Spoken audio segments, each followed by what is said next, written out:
Eksplorasi horor. Siapa penghuni rumah tua Darmo sebenarnya? Persiapan dan kedatangan.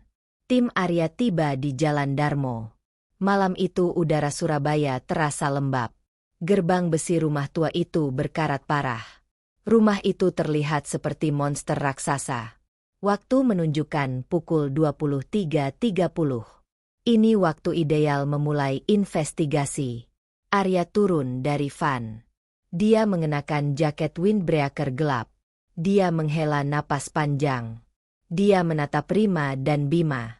Rima merapikan alat EVP-nya. Bima sudah menyalakan kamera utama.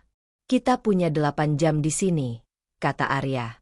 Fokus pada lantai 2 dan loteng. Itu titik panas laporan warga. Rima mengangguk. Aku sudah merasakan energi yang berat. Ya, energi ini terasa sangat tua dan sedih. Bima membuka bagasi van. Dia mengeluarkan tas peralatan. Jangan mulai dengan drama. Rim, aku hanya mau gambar bagus. Audio jelas. Arya berjalan menuju gerbang. Kuncinya sudah didapatkan dari juru kunci. Kunci itu besar dan dingin di tangan. Arya memasukkan kunci. Dia memutar kunci dengan susah payah. Suara derit gerbang memecah keheningan malam. Mereka masuk ke halaman depan. Rumput liar setinggi lutut menyambut mereka. Pohon beringin besar berdiri di sudut rumah. Pohon itu terlihat menyeramkan. Rumah utama tampak gelap total. Jendela-jendela banyak yang pecah. Lantai 1 adalah pusatnya, jelas Arya. Dia menyalakan senter. Cahaya senter menembus kegelapan. Kita pasang 3 kamera statis. 1 di ruang tamu. 1 di koridor utama. 1 di dapur kotor. Bima segera menyiapkan tripod. Dia memasang kamera inframerah. Kabel-kabel dihubungkan ke power bank besar. Dia bekerja cepat dan efisien. Bima mengurus visual. Rima mulai berjalan di sekeliling teras. Dia menutup mata sebentar. Dia menyentuh pilar batu. Pilar itu terasa dingin menusuk. Ada kemarahan di sini, bisik Rima. Kemarahan yang tertahan. Arya memegang handicam. Dia merekam setiap langkah. Dia berbicara langsung ke lensa. Anda lihat rumah ini. Ini adalah ikon horor Surabaya. Rumah Darmo. Banyak cerita beredar. Kami di sini untuk mencari bukti. Mereka masuk ke dalam. Pintu utama berat sekali. Bau debu dan jamur langsung menyergap. Lantai marmer kusam. Ruang tamu itu sangat luas. Ada perabot tua tertutup kain putih. Bima memasang kamera di sudut ruang tamu. Arya mengecek koneksi Wi-Fi kecil. Koneksi harus stabil. Mereka memantau semua dari 1 monitor. Rima mengeluarkan EMF meter.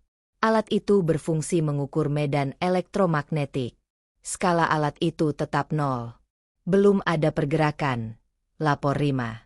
Mereka bergerak ke dapur kotor di belakang. Dapur itu penuh dengan panci tua berkarat. Suasananya pengap. Bima memasang kamera kedua. Saat Bima sedang fokus pada kamera, Rima menunjuk ke tangga. Tangga kayu itu meliuk ke lantai 2. Aku tidak suka tangga itu, kata Rima. Energi di sana seperti pusaran. Arya menepuk pundak Rima. Kita harus ke sana. Itu target kita. Mereka kembali ke ruang tamu. Arya memeriksa semua peralatan. Mereka duduk di lantai. Ini adalah titik awal mereka. Pukul 00.15. Malam ini kita mencari interaksi, kata Arya. Fokus. Kita buktikan cerita Darmo bukan sekadar isapan jempol. Bima mengambil boom mic. Dia mulai merekam audio sekeliling. Rima mengeluarkan kotak kecilnya. Itu adalah spiritual box. Alat itu memindai frekuensi radio. Tujuannya adalah menangkap suara entitas. Arya menghadap kamera statis di ruang tamu. Dia memulai sesi komunikasi resmi. Kami datang dengan damai, kata Arya dengan suara tenang dan lantang. Kami menghormati tempat ini. Kami ingin tahu cerita Anda. Keheningan melanda ruangan. Hanya ada suara deru napas Tim. Lalu tiba-tiba K2 meter milik Rima berbunyi. Lampu hijau menyala terang. Ini menunjukkan ada sumber energi di dekatnya. Rima terkejut. Ada sesuatu di sini, bisik Rima. Di dekat Arya. Arya menoleh cepat. Dia tidak melihat apa-apa. EMF meter itu terus berbunyi. Lampu hijau berkedip-kedip cepat. Arya melihat ke arah pintu koridor menuju tangga. Pintu itu tertutup rapat. Tiba-tiba pintu itu bergerak sedikit. Engselnya berderit. Pintu itu tidak tertiup angin. Semuanya terjadi sangat lambat. Bima merekam adegan itu. Dia tidak berkomentar. Dia fokus pada tugasnya. Arya bangkit berdiri. Dia berjalan pelan menuju pintu. Jaraknya sekitar 5 meter. Jika Anda di sana, buka pintunya sepenuhnya, tantang Arya. Dia menggunakan kalimat pendek dan langsung. Pintu itu diam. Lampu K2 meter meredup. Arya berhenti di depan pintu. Dia menyentuh knopnya. Knopnya dingin sekali. Arya membuka pintu itu dengan cepat. Koridor itu gelap gulita. Tidak ada siapa-siapa di sana. Lampu itu padam saat aku menyentuh pintu, kata Arya. Dia kembali ke posisi awal. Ini interaksi pertama. Jelas. Kita lanjutkan. Rima menyalakan spiritual box. Suara desisan radio terdengar keras. Dia memegang alat itu dengan hati-hati. Bisakah Anda mengatakan nama Anda? Tanya Rima lembut. Suara desisan berlanjut. Lalu suara samar terdengar. Suara seperti anak kecil. Suara itu berbisik pelan. Suara itu tidak jelas. Bima merekam semuanya dengan boom mic. Tim bersiap untuk bergerak ke lantai 2. Babak baru eksplorasi akan dimulai. Pintu masuk dan koridor utama. Arya memberi isyarat maju. Mereka bergerak ke koridor utama rumah. Koridor ini terasa seperti terowongan gelap. Koridor ini panjangnya sekitar 15 meter. Koridor itu menuju tangga kayu besar. Tangga itu akses ke lantai 2. Lantai kayu koridor terasa rapuh diinjak. Setiap langkah menghasilkan suara kriet yang keras. Suara itu bergema di keheningan. Udara terasa jauh lebih dingin di sini. Penurunan suhu sangat nyata. Kelembapan tebal menempel di kulit mereka. Kelembapan ini bukan dari udara luar. Bima segera menyalakan headlamp di kepalanya. Dia memegang kamera genggam di bahu. Kamera itu merekam dengan cahaya inframerah. Rima berjalan di tengah formasi. Dia membawa tas berisi peralatan EVP. Arya memimpin di depan.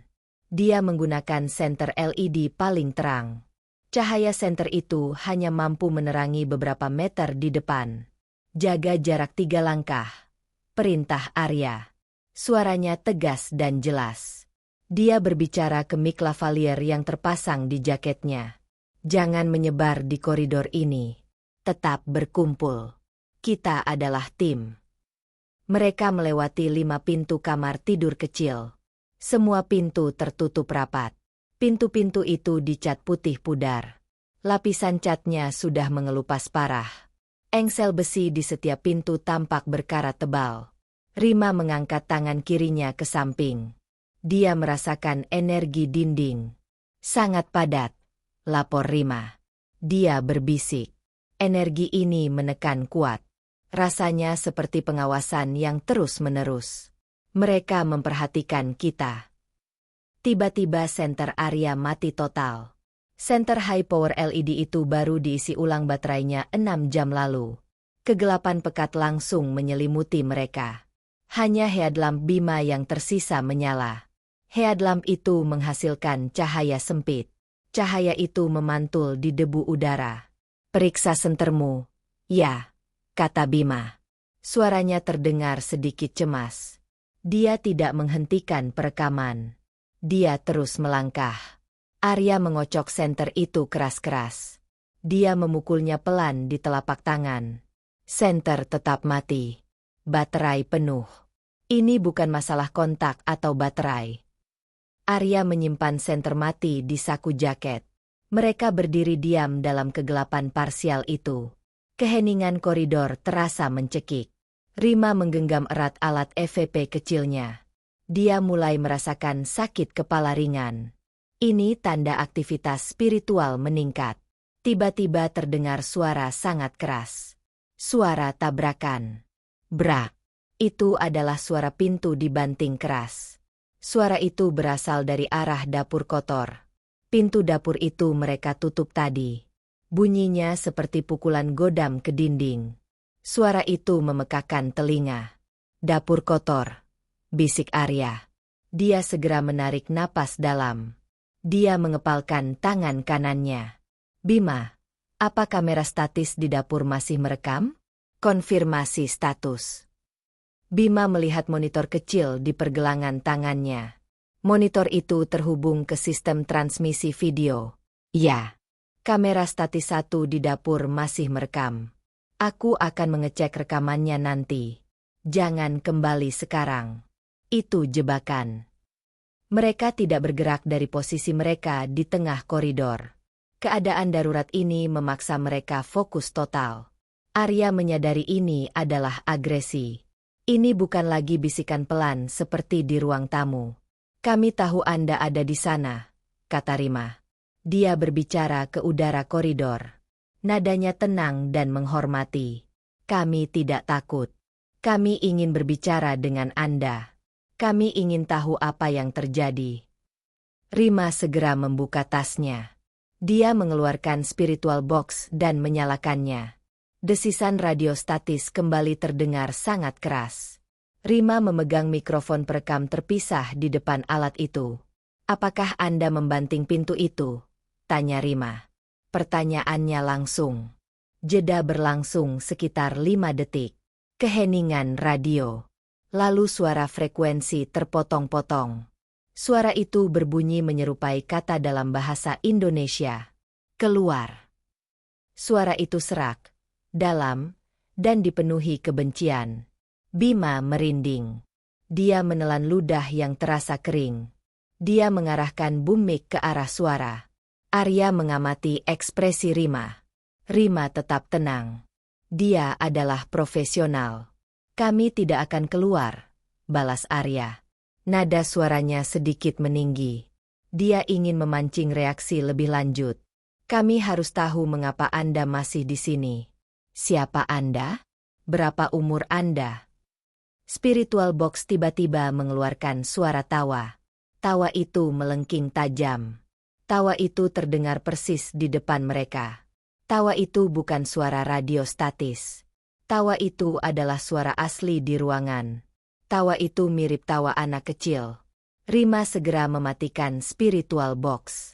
Dia tidak mau memprovokasi entitas itu lebih jauh. Tawa itu berhenti mendadak saat alat mati. Koridor kembali hening. Itu tawa anak kecil, kata Rima. Wajahnya pucat sedikit. Dia menunjuk ke belakang. Energi yang membanting pintu tadi terasa dewasa dan kuat. Tapi tawa yang barusan itu adalah entitas anak kecil. Mereka mungkin terhubung. Arya melihat ke arah tangga. Dia membuat keputusan cepat. Berdiam di koridor ini berbahaya. Energi di koridor ini terlalu volatil. Kita rehat 10 menit. Putus Arya. Kita kumpulkan rekaman audio Bima. Kita kembali ke ruang tamu. Dari sana, kita naik ke lantai 2. Kita harus bergerak secara terorganisir. Kita bergerak sekarang. Mereka bergerak mundur perlahan. Bima berjalan mundur sambil merekam koridor. Mereka keluar dari koridor utama. Mereka kembali ke ruang tamu yang luas. K2 meter milik Rima di ruang tamu tetap menyala hijau terang. Energi elektromagnetik di sekitar mereka masih tinggi. Mereka duduk di kursi tua yang tertutup kain. Arya memeriksa baterai senternya lagi. Senter itu tetap mati. Kami akan naik ke atas setelah ini, kata Arya, berbicara ke kamera statis ruang tamu. Dia memberi jeda untuk entitas itu merespons. Kami akan mencari Anda di kamar tidur utama. Beri kami tanda. Suasana semakin memanas dan intens. Mereka baru berada di dalam rumah kurang dari 1 jam. Interaksi sudah terjadi 3 kali. Tim mempersiapkan diri untuk perjalanan ke lantai 2. Target berikutnya adalah tangga kayu tua itu. Mereka perlu mencari tahu siapa entitas dewasa dan anak kecil itu. Mereka harus menemukan asal mula tragedi di Jalan Darmo. Malam di ruang tamu besar. Arya menyarankan mereka tetap di ruang tamu. Ini adalah langkah taktis. Ruangan ini adalah titik paling luas. Ruangan ini memberikan jarak aman dari koridor. Mereka harus memulihkan fokus setelah insiden pintu. Mereka menyalakan K2 meter lagi. Alat itu menunjukkan angka konstan. Lampu hijau menyala tanpa henti. Energi di sini sangat stabil, kata Rima. Dia mengatur napas. Stabil tinggi. Seolah-olah mereka berkumpul di sekitar kita. Bima segera mengecek rekaman audio dari koridor. Dia menggunakan headphone peredam bising. Dia mendengarkan suara tawa anak kecil itu. Tawa itu terdengar jernih sekali. Bulu kuduknya berdiri. Suara tawa ini asli, lapor Bima. Dia berbicara pelan. Bukan artefak atau radio statis. Aku mengisolasi frekuensinya. Ini suara tawa sungguhan. Suara itu terdengar bahagia sekaligus jahat. Arya melihat monitor kecil Bima. Monitor itu menampilkan sinyal EMF dari K2 meter. Sinyal tiba-tiba melonjak drastis. Lampu alat itu berubah menjadi merah. Lonjakan itu sangat cepat. Lonjakan ini melebihi batas normal. Itu lonjakan energi elektromagnetik, kata Rima. Dia mencatat waktu lonjakan. Sesuatu yang besar baru saja masuk ke ruangan ini. Atau mendekat. Arya dengan sigap mengarahkan handicamnya. Dia menyapukan kamera di sekeliling ruangan. Kamera inframerah tidak menangkap bentuk visual. Hanya kain putih yang menutupi perabotan. Kain putih itu terlihat seperti hantu. Bima, fokus boom mic ke tengah ruangan, perintah Arya. Rima, siapkan spiritual box lagi. Kita coba komunikasi sekali lagi. Tapi kali ini, kita gunakan kata-kata yang berbeda. Rima menyalakan spiritual box. Alat itu berdesis nyaring. Rima merasakan tekanan kuat di dadanya. Perasaan ini seperti tercekik. Kami tahu Anda marah, kata Rima. Suaranya rendah dan empatik. Kami minta maaf jika kami mengganggu. Tolong, tunjukkan diri Anda. Atau tunjukkan di mana kami bisa menemukan kebenaran. Desisan radio berlanjut. Kali ini tidak ada kata-kata. Tidak ada tawa. Hanya desisan kosong. Namun, tiba-tiba mereka mendengar suara lain. Suara itu berasal dari lantai 2. Tap, tap, tap. Suara itu adalah langkah kaki. Suaranya jelas sekali. Langkah kaki itu berat dan lambat. Suara itu terdengar bergerak di atas kepala mereka. Tepat di koridor lantai 2. Di atas ruang tamu. Bima mendongak ke langit-langit. Wajahnya tegang. Lantai 2 kosong, kan? Tanyanya.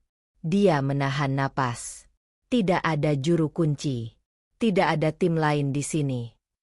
Rumah ini kosong total, jawab Arya. Matanya fokus ke langit-langit. Itu bukan suara tikus atau bangunan. Itu langkah kaki manusia. Berat dan teratur.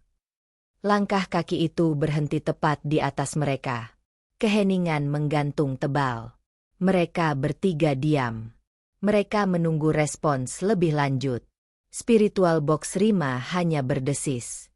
Kami mendengar Anda, kata Arya ke langit-langit. Suaranya tenang. Dia tidak ingin terlihat takut. Siapa nama Anda? Mengapa Anda berjalan di sana? Tiba-tiba, suara langkah kaki itu berubah. Suara itu menjadi gesekan. Suara menyeret kaki yang lambat. Suara itu bergerak menjauhi mereka. Suara itu menuju ke ujung koridor lantai 2, di mana terdapat kamar tidur utama. Rima mematikan spiritual box. Dia merasa sesi komunikasi ini sudah cukup. Entitas itu menunjukkan lokasi mereka. Dia pergi ke kamar utama. Simpul Rima. Dia menunjuk ke langit-langit. Entitas itu ingin kita melihat sesuatu di sana. Itu bukan entitas anak kecil. Energi langkah kaki itu adalah energi dewasa. Arya mengangguk. Dia merapikan jaketnya. Oke. Rima benar. Entitas itu memberikan petunjuk. Kita harus segera naik. Sebelum dia berubah pikiran. Bima, bawa semua peralatan esensial. Kita tinggalkan kamera statis di sini. Kita harus bergerak cepat dan senyap. Mereka bangkit berdiri. Arya mengambil K2 meter dari Rima. Dia ingin memimpin dengan alat itu. Dia ingin mendeteksi perubahan energi lebih dulu. Mereka berjalan menuju tangga kayu di koridor utama. Tangga itu terlihat semakin gelap dan menyeramkan. Arya menyalakan senternya lagi. Ajaibnya, senter itu kembali menyala. Cahayanya sangat terang. Senterku kembali menyala, kata Arya. Dia mengangkat senter itu. Mereka mengizinkan kita naik. Atau mereka ingin kita datang. Mereka menaiki tangga. Kayu tangga berderit setiap diinjak.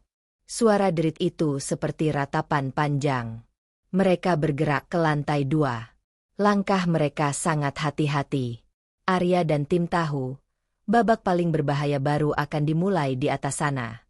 Kamar tidur utama lantai 2. Tangga kayu itu terasa dingin sekali. Setiap pijakan menghasilkan bunyi derit memilukan. Bunyi itu bergema di seluruh rumah. Arya memimpin. K2 meter di tangannya menyala hijau terang. Ini menandakan energi masih tinggi. Rima di belakang Arya. Dia memegang thermal kamera. Alat itu bisa mendeteksi perubahan suhu. Bima di posisi paling belakang. Dia merekam setiap langkah. Kameranya menggunakan mode night vision inframerah. Mereka mencapai puncak tangga. Sebuah koridor lain membentang di depan mereka. Koridor ini lebih sempit. Koridor ini lebih gelap dari yang di bawah. Ada beberapa pintu tertutup di sepanjang sisi koridor. Udara di lantai 2 terasa lebih berat. Udara terasa dingin dan berbau apak. Suhunya turun drastis di sini, bisik Rima. Dia menunjuk layar thermal kamera. -5 derajat Celcius dari suhu lantai bawah. Ini adalah tanda kehadiran entitas yang kuat. Arya mengangguk. Dia menyapukan senternya. Cahaya senter menyorot lurus ke ujung koridor. Ada sebuah pintu besar di sana. Pintu itu terlihat berbeda. Pintu itu adalah pintu kamar tidur utama. Pintu itu adalah target mereka. Pintu utama itu, kata Arya. Suaranya rendah. Di sanalah suara langkah kaki tadi berhenti. Kita langsung ke sana. Mereka bergerak perlahan di koridor. Setiap pintu yang mereka lewati terasa menghadirkan aura aneh. Rima sesekali berhenti. Dia mendekatkan tangannya ke pintu. Dia merasakan getaran energi. Semua pintu kamar kosong terasa dingin. Saat mereka hampir mencapai pintu kamar utama, Bima tiba-tiba berhenti. Dia membeku di tempat. Aku mendengar bisikan. Bisik Bima. Wajahnya pucat. Bahasa Belanda. Sangat jelas di telingaku. Itu persis di belakangku. Arya dan Rima menoleh cepat. Mereka melihat ke belakang Bima. Tidak ada siapa-siapa di sana. Koridor itu kosong. Hanya bayangan mereka yang terlihat di dinding. Apa yang dikatakannya? Tanya Arya. Dia berusaha tetap tenang. Aku tidak mengerti, jawab Bima. Suaranya bergetar. Tapi nadanya sedih. Sangat sedih. Rima segera menyalakan spiritual box. Dia mengarahkan alat itu ke arah belakang Bima. Bisakah Anda mengulanginya? Apa yang ingin Anda katakan? Desisan radio memenuhi koridor. Lalu terdengar suara yang sangat samar. Suara itu mirip tangisan. Tangisan itu seperti bayi. Tangisan itu bercampur dengan suara orang dewasa berbicara dalam bahasa yang tidak mereka ketahui. Suaranya sangat terdistorsi. Itu bahasa Belanda, kata Rima. Dia mencoba memusatkan pendengarannya. Aku hanya menangkap beberapa kata. Anakku, dan pergi. K2 meter di tangan Arya tiba-tiba berbunyi keras. Lampu merah menyala penuh. Alat itu menunjukkan lonjakan energi sangat tinggi. Sumbernya dari pintu kamar tidur utama. Bergerak, perintah Arya. Dia mempercepat langkahnya. Mereka harus masuk ke kamar itu. Mereka tiba di depan pintu kamar tidur utama. Pintu itu terbuat dari kayu jati tua. Pintu itu diukir dengan detail rumit. Kenop pintunya terbuat dari kuningan kusam. Arya memegang kenop. Kenop itu terasa dingin menusuk. Dia memutar kenop perlahan. Pintu itu tidak terkunci. Pintu itu terbuka dengan derit pelan. Di dalam kamar itu, kegelapan terasa lebih pekat. Jendela besar di kamar itu tertutup tirai tebal. Udara di dalam kamar terasa sangat berat. Bahkan lebih berat dari koridor.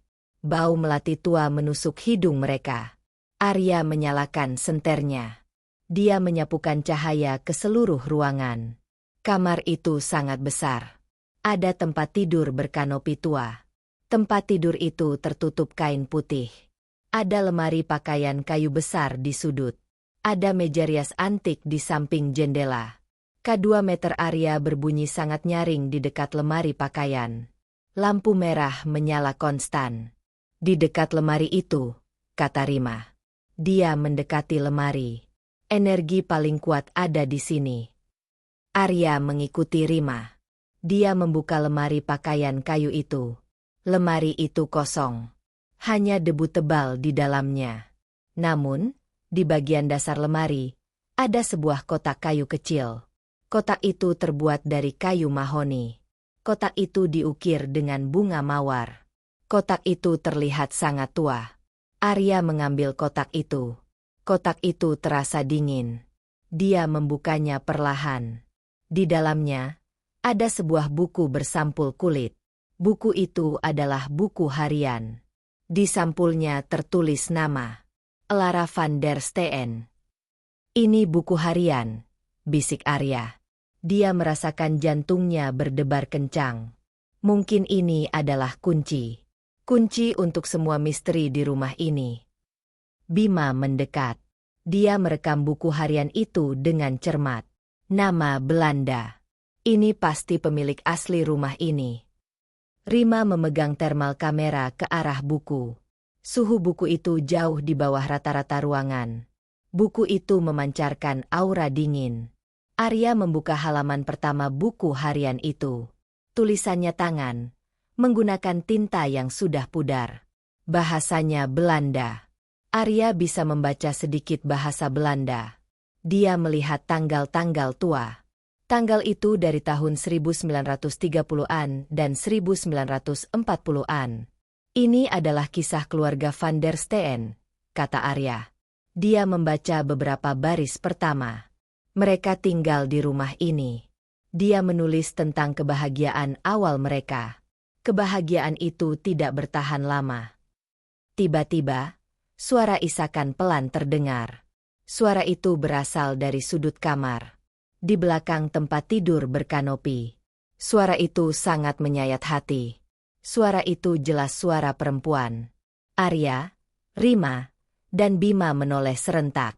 Mereka mengarahkan semua senter dan kamera ke sudut itu.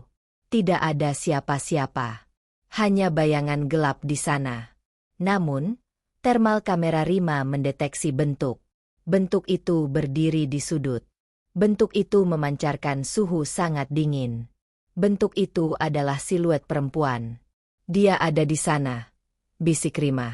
Dia ingin kita membaca bukunya. Dia ingin kita tahu ceritanya. Arya menghela napas panjang. Dia memegang buku harian itu erat-erat. Kita akan membacanya. Kita akan mendengarkan ceritamu.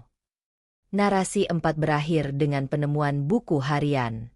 Buku harian itu adalah kunci. Kunci untuk memahami tragedi yang menghantui rumah Darmo. Entitas itu telah membimbing mereka. Entitas itu ingin ceritanya didengar. Mereka bersiap untuk mengungkap sejarah kelam keluarga Van der Steen. Ini adalah momen krusial dalam investigasi mereka. Kisah keluarga Van der Steen. Arya membawa buku harian itu ke tempat tidur berkanopi.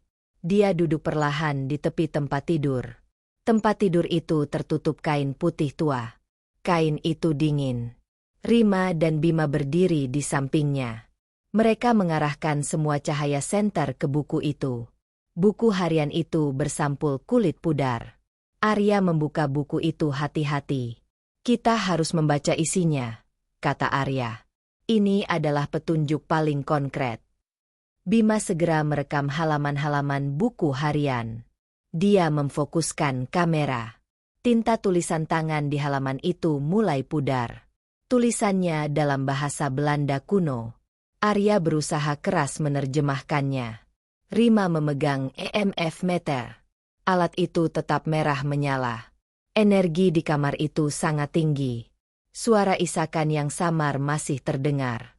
Isakan itu datang dari sudut kamar.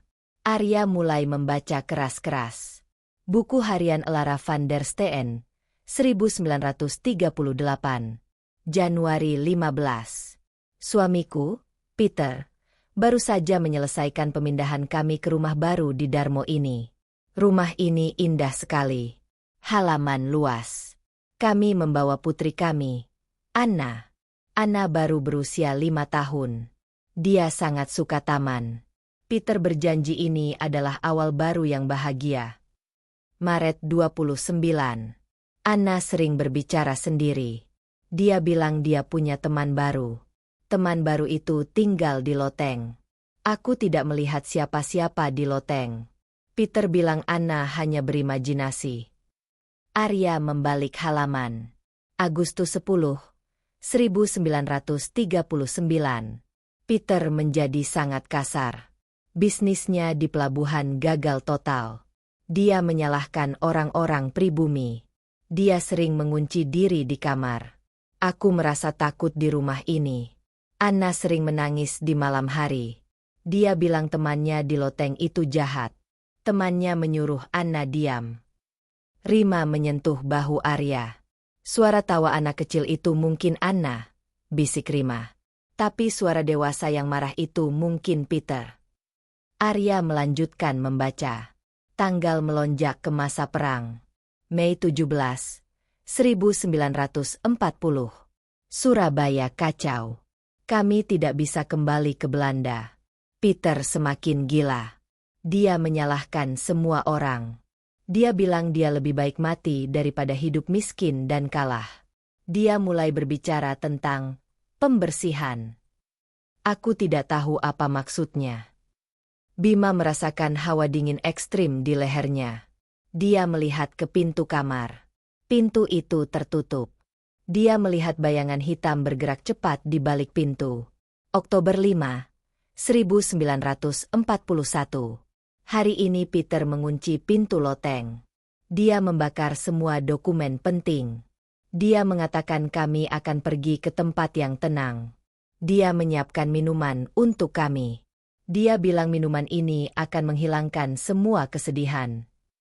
Arya berhenti membaca. Tangannya gemetar. Tanggal di halaman berikutnya adalah tanggal terakhir. Oktober 6, 1941. Aku tidak bisa menulis lagi. Anna sudah tidur nyenyak. Aku mendengar Peter menangis di dapur. Dia merasa gagal. Aku menulis ini di meja rias.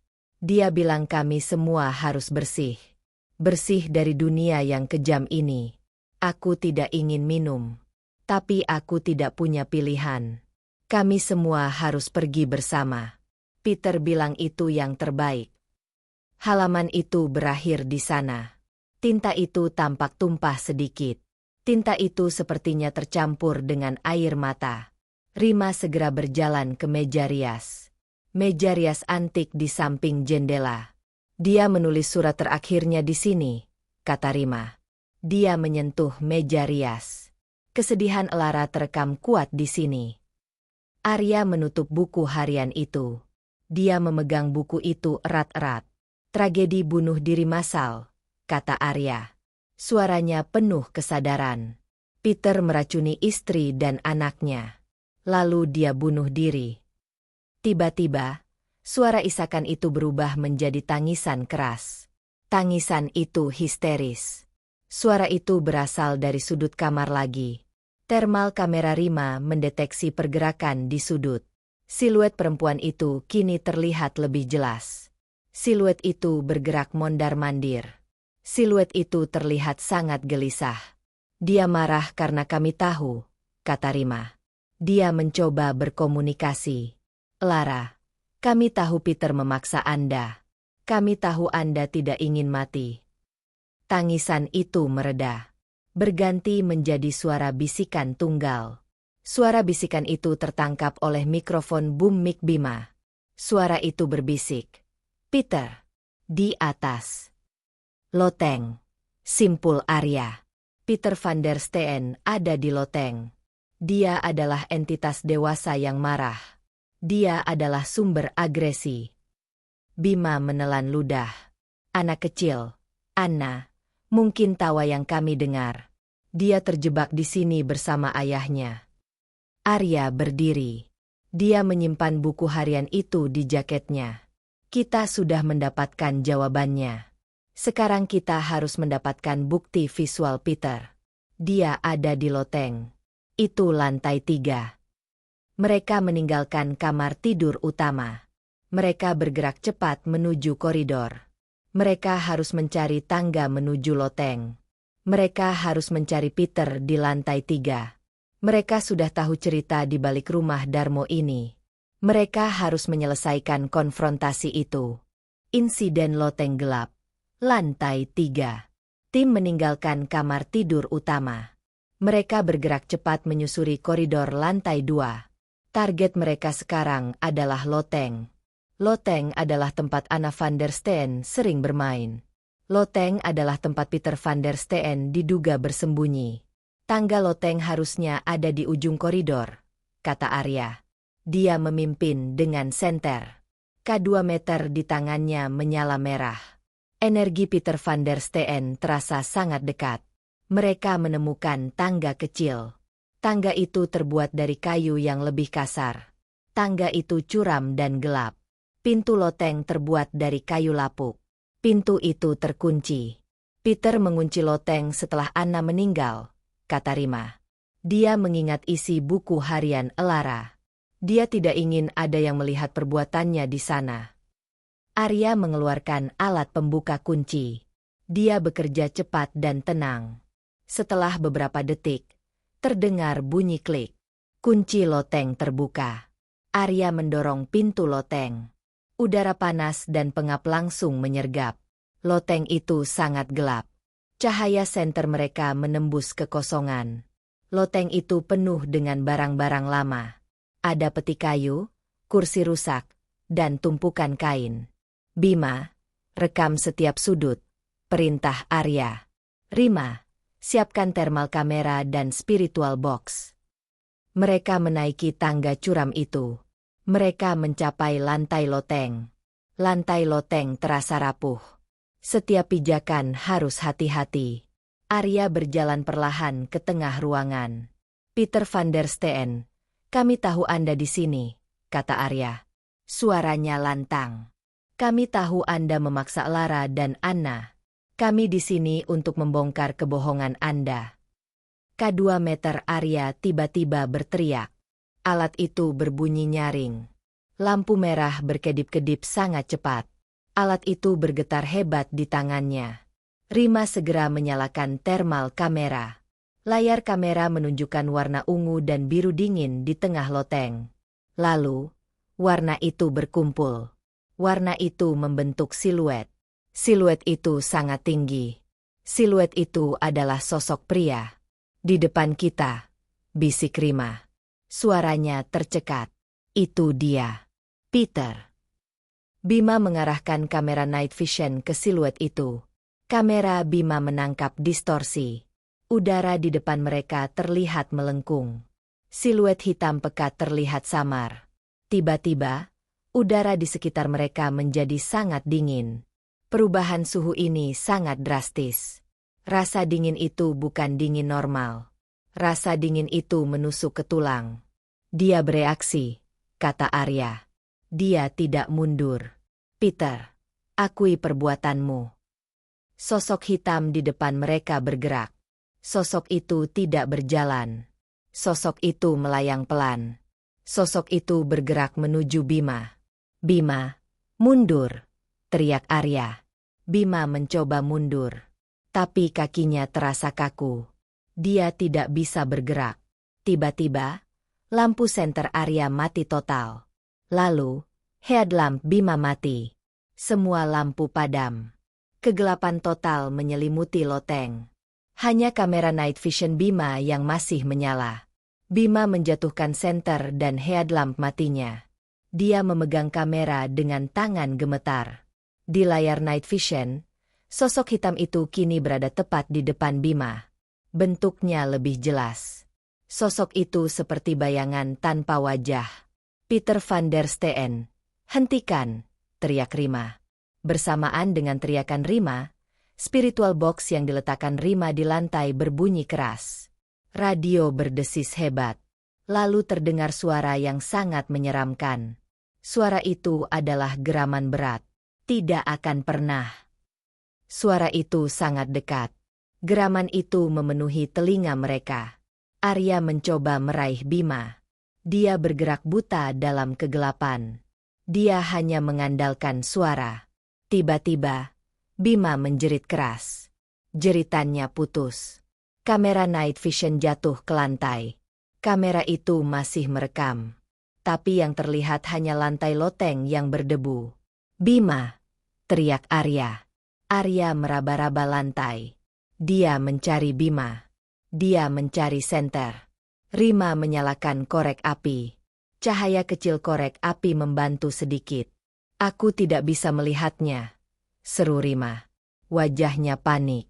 Arya menyambar handicamnya. Dia menyalakannya. Layar handicam menunjukkan kamera statis lantai 1 masih merekam.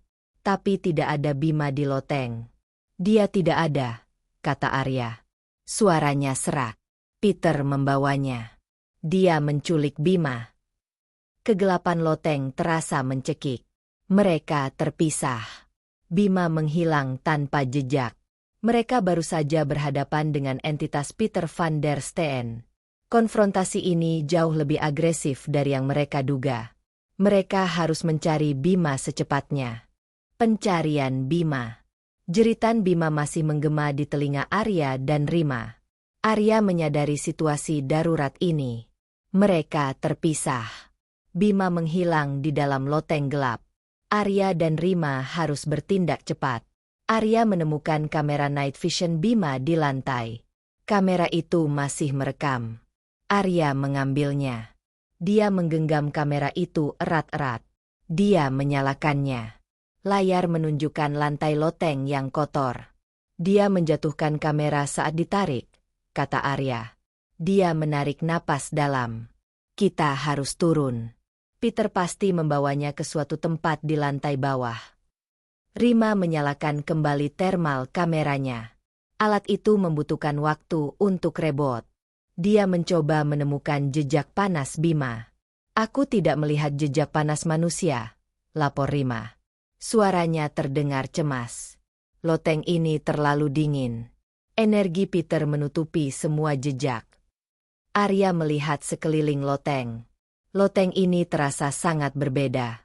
Atmosfernya terasa menekan. Peter tidak mungkin membawanya keluar rumah, putus Arya. Dia ingin Bima tetap di sini.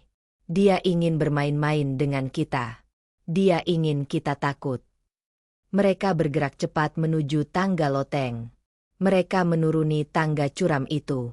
Mereka kembali ke koridor lantai 2. Arya, kita bagi tugas, kata Rima. Dia berjalan cepat. Kamu cari jejak fisik. Aku akan coba deteksi energinya. Kita harus menemukan lokasi Bima secepatnya. Arya mengangguk. Dia fokus pada lantai koridor. Dia mencari jejak kaki. Koridor itu penuh debu. Mereka tidak melihat jejak kaki baru. Rima mengeluarkan EMF meter lagi. Lampu alat itu menyala kuning redup. Energi Peter tidak sekuat saat di loteng. Energi Peter bergerak turun, lapor Rima. Dia membawanya ke lantai 1. Mungkin ke ruang bawah tanah. Arya ingat cerita juru kunci.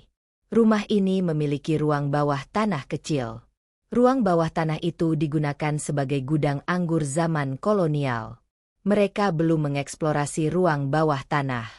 Ruang bawah tanah, kata Arya. Dia mempercepat langkahnya. Itu tempat persembunyian yang sempurna. Mereka menuruni tangga utama dari lantai 2 ke lantai 1.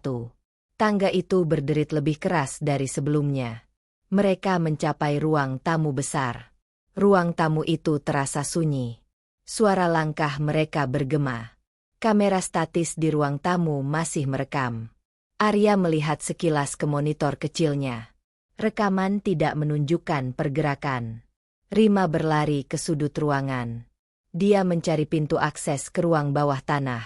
Pintu itu biasanya tersembunyi. Rima menemukan pintu kayu kecil di bawah permadani tua. Pintu itu terlihat sangat tua. Kenopnya berkarat tebal. Ini dia, seru Rima.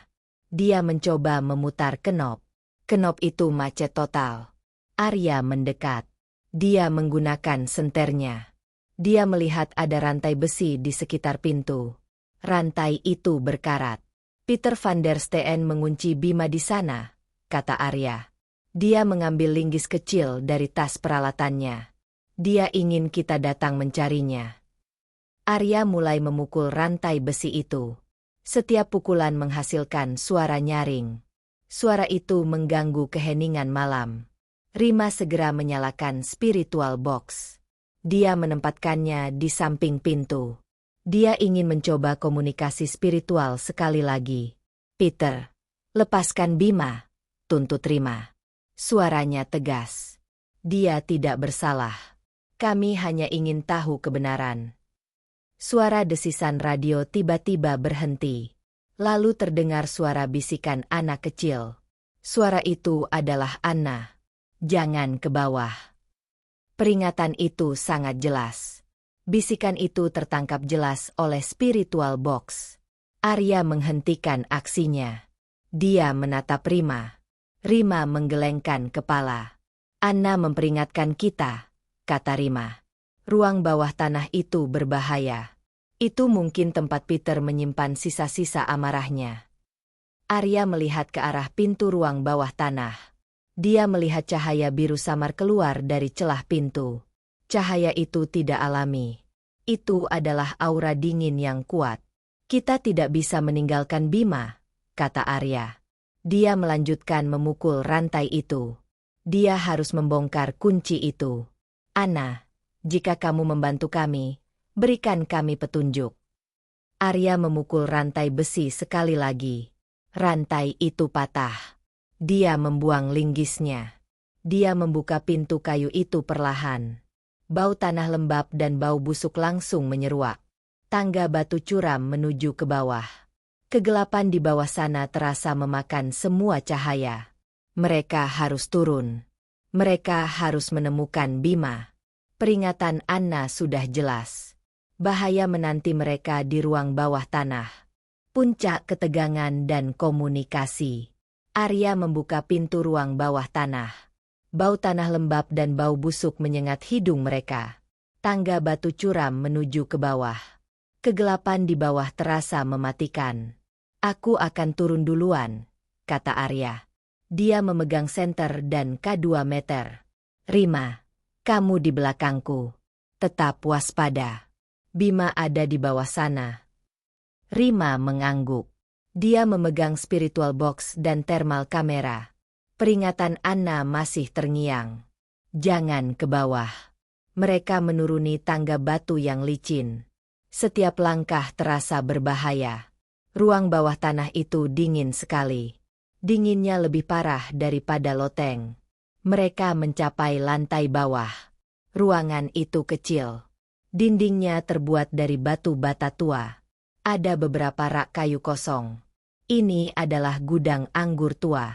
Bima, panggil Arya. Suaranya bergema. Tidak ada jawaban. Hanya keheningan yang tebal. K2 meter Arya berbunyi nyaring.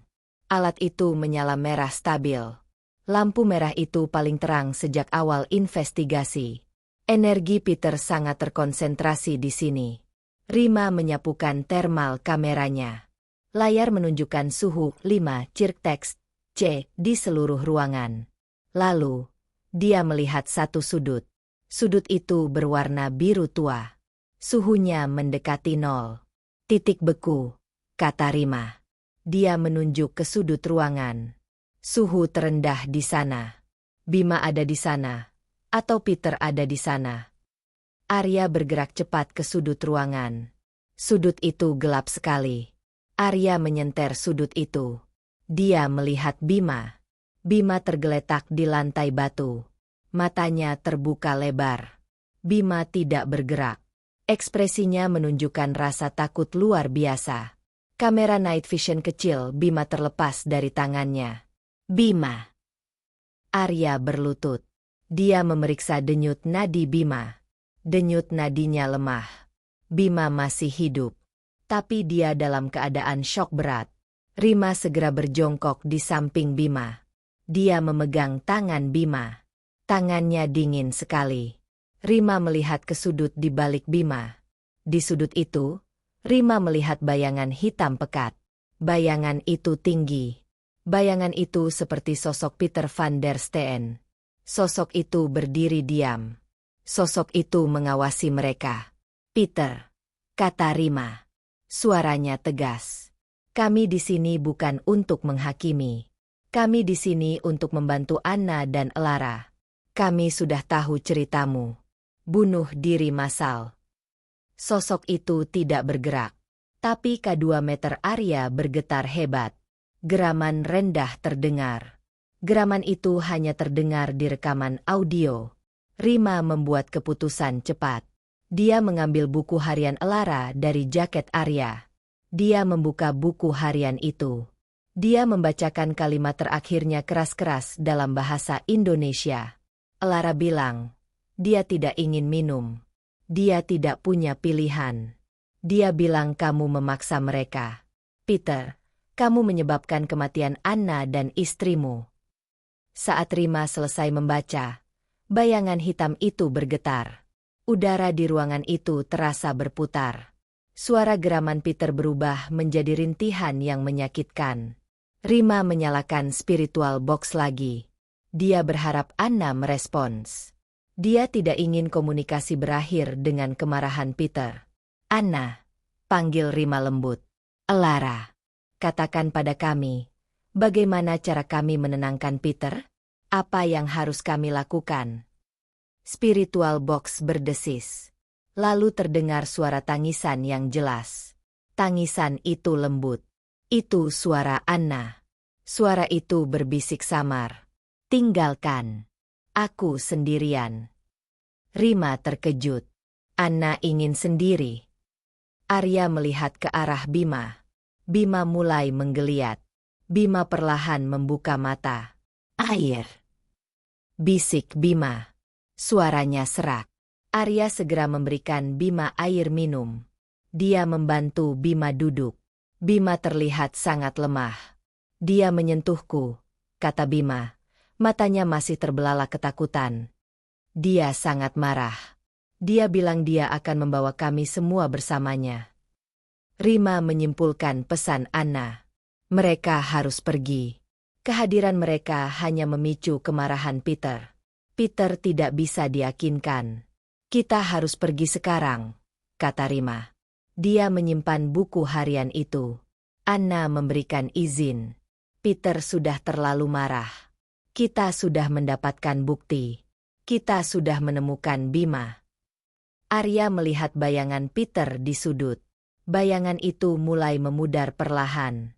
Kehadiran Bima yang kembali sadar membuat energi Peter melemah. Peter mungkin membutuhkan energi ketakutan Bima. "Bima, kamu bisa jalan?" tanya Arya. Bima mengangguk pelan. Dia mencoba berdiri. Arya membantunya. Mereka harus keluar dari ruang bawah tanah ini secepatnya. Mereka sudah mencapai puncak konfrontasi. Mereka harus menyelamatkan diri mereka sendiri. Mereka sudah mendapatkan semua informasi yang mereka butuhkan. Melarikan diri. Arya dan Rima membantu Bima menaiki tangga batu. Bima masih sangat lemah. Langkahnya terseret. Dia berjalan di antara Arya dan Rima. Mereka bergerak perlahan. Mereka meninggalkan ruang bawah tanah yang dingin. Saat mereka mencapai lantai 1, Bima menarik napas lega. Udara ruang tamu terasa lebih hangat. Atmosfernya terasa lebih ringan. "Kita harus segera keluar," kata Arya. Dia tidak berhenti. Dia memimpin menuju pintu depan. "Bima butuh udara segar. Kita tidak boleh menghabiskan waktu lagi di sini." Mereka berjalan melewati ruang tamu besar. K2 meter Arya sudah mati total. Energi Peter van der Steen telah mereda. Mungkin karena mereka telah meninggalkan tempat fokusnya. Rima menoleh ke belakang. Dia melihat ke pintu koridor. Pintu itu terbuka sedikit. Dia merasakan sedikit energi di sana. Itu adalah energi Anna. Energi itu terasa sedih, namun tenang. "Elara dan Anna telah menyampaikan pesan mereka," kata Rima. Dia berjalan cepat. "Mereka ingin kita pergi. Mereka ingin kita membiarkan mereka sendiri." Mereka mencapai pintu depan rumah. Arya membuka kunci grendel dengan cepat. Pintu kayu besar itu terbuka. Angin malam Surabaya menyambut mereka. Angin itu terasa menyegarkan. Mereka keluar ke halaman berumput. Mereka berjalan cepat menuju van hitam mereka. Gerbang besi berkarat masih terbuka. Bima segera masuk ke van. Dia duduk di kursi depan. Dia menghela napas panjang. Dia menutup matanya. Arya dan Rima membereskan peralatan yang tersisa di luar. Arya melepaskan mic lavalier dari jaketnya. "Kita berhasil keluar," kata Arya. Dia melihat ke arah rumah besar itu. Rumah itu terlihat gelap dan menyeramkan di bawah cahaya bulan. "Kita dapat semua yang kita butuhkan." Arya masuk ke kursi kemudi. Rima duduk di belakang. Arya menyalakan mesin van. Mesin itu meraung keras. "Apa yang kamu lihat, Bim?" tanya Rima lembut.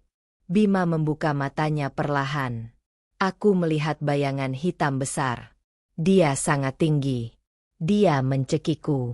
Dia bilang aku tidak boleh memberitahu siapa-siapa. Dia bilang rumah ini miliknya." Arya mengemudi perlahan. Dia melewati gerbang besi. Dia mengunci gerbang itu dari luar. Suara kunci berderak keras. Mereka meninggalkan Jalan Darmo. Mereka melaju di jalanan kota Surabaya yang sepi. "Kita harus segera menganalisis rekaman," kata Arya. Dia fokus mengemudi. "Kita punya rekaman audio. Keluar. Kita punya rekaman tawa anak kecil. Kita punya buku harian Elara. Kita punya bukti visual thermal Peter di loteng. Kita punya kesaksian Bima." Rima memegang tas berisi buku harian itu. Inti ceritanya adalah Peter van der Steen. Dia meracuni keluarganya. Dia membuat Anna dan Elara terjebak bersamanya dalam kemarahan. Mereka berdua membutuhkan kedamaian. "Kita harus mempublikasikannya," kata Arya. "Kita ungkap tragedi ini. Kita berikan penghormatan pada Elara dan Anna. Kita selesaikan tugas kita." Bima meraih kamera night vision di tasnya. Dia melihat rekaman terakhir. Rekaman saat dia berteriak. "Aku tidak mau kembali ke rumah itu," kata Bima. Suaranya final. Arya mengangguk. "Tidak perlu. Kita sudah menyelesaikan kasus misteri rumah tua Darmo. Kita telah membawa cerita mereka ke cahaya. Kita berjanji untuk mengunggah semua bukti ini di YouTube malam ini." Van mereka melaju menjauhi Jalan Darmo. Mereka membawa kisah sedih keluarga Van der Steen. Kisah sedih itu kini akan diceritakan ke seluruh dunia. Misi investigasi horor mereka selesai. Tim Arya berhasil mengungkap tragedi keluarga Van der Steen. Buku harian Elara menjadi bukti utama. Semua rekaman audio dan visual entitas dirilis di YouTube. Kisah Peter, Elara, dan Anna kini diketahui publik. Rumah tua Darmo tetap berdiri sunyi. Misteri itu terpecahkan. Rumah itu tetap angker dan penuh kesedihan.